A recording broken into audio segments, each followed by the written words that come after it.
मैं शिल्पी आप सभी के समक्ष एक बार फिर से उपस्थित हूँ संस्कृत की कुछ महत्वपूर्ण रचनाओं को लेकर। इससे पहले के वीडियो में मैंने संस्कृत की बहुत सी महत्वपूर्ण रचनाओं को बताया है और उनके विषय में बहुत जानकारी दी है। आइए देखते हैं इन रचनाओं के बारे में जानकारी।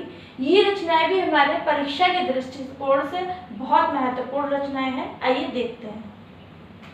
पहली रचना है हमारी नीति शतक। नीति शतक हमारी रचना है, इसके रचनाकार है भर्तृहरि।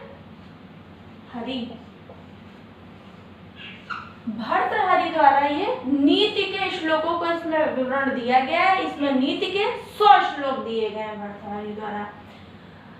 नीति के 100 श्लोक वर्णित किए गए हैं भर्तृहरि द्वारा। दूसरी रचना हमारी है उत्तररामचरितम्। उत्तररामचरितम् हमारी भवभूति की रचना है। भवभूति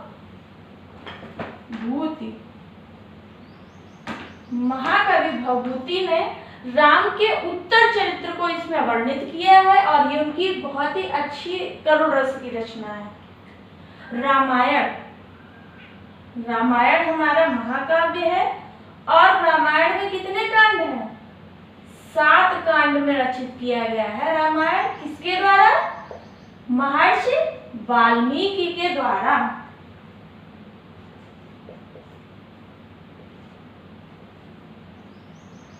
वाल्मीकि जी ने रचना करी है रामायण की 7 कांडों में। कई बार एग्जाम्स में पूछ भी दिया जाता है कि वाल्मीकि रामायण में कितने कांड वर्णित किए गए हैं, तो इसका उत्तर क्या होगा?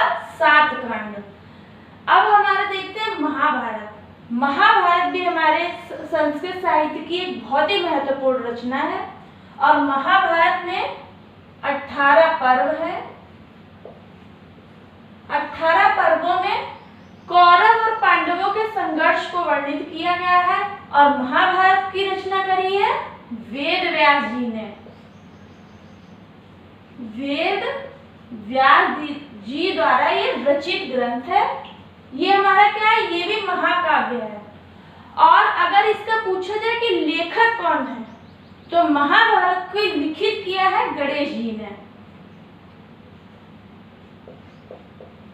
गणेश जी द्वारा लिखित है और रचना करी है वेद व्यास ने। अब देखते हैं किरातार्जुनीयम।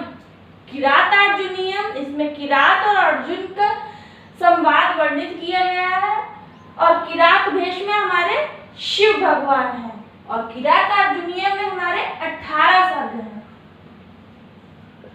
18 सर्गों में वर्णित है किरातार्जुनीयम और इसकी रचना करी है भारवी ने। भारवी द्वारा रचित ग्रंथ है। प्रतिमा नाटक। प्रतिमा नाटक हमारा भास का नाटक है। भास जी द्वारा रचित है। दूत वाक्यम। दूत वाक्यम भी हमारी भास जी की ही रचना है। मुद्रा राक्षस। मुद्रा राक्षस विशाखदत्त का बहुत ही महत्वपूर्ण रचना है और विशाखदत्त की इस रचना को हमारी परीक्षाओं में बहुत ही पूछा जाता है। पंचतंत्र। पंचतंत्र हमारे इसमें 5 तंत्रों में ये विभक्त है और इसकी रचना की है विष्णु शर्मा।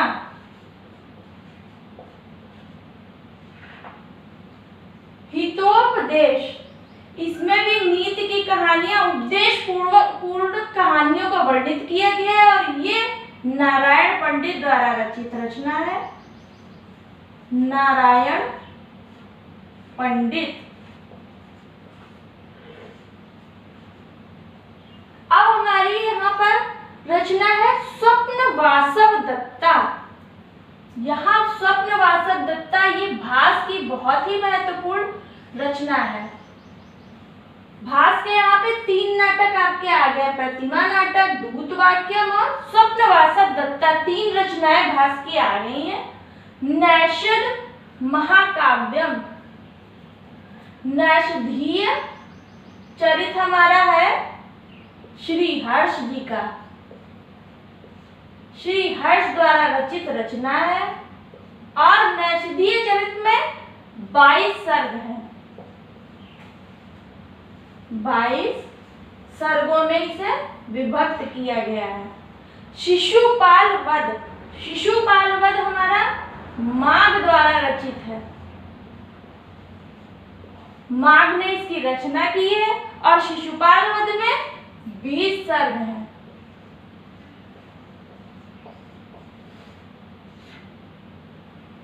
महाभाष्य, महाभाष्य पतंजलि का है। पतंजलि महाभाष्य।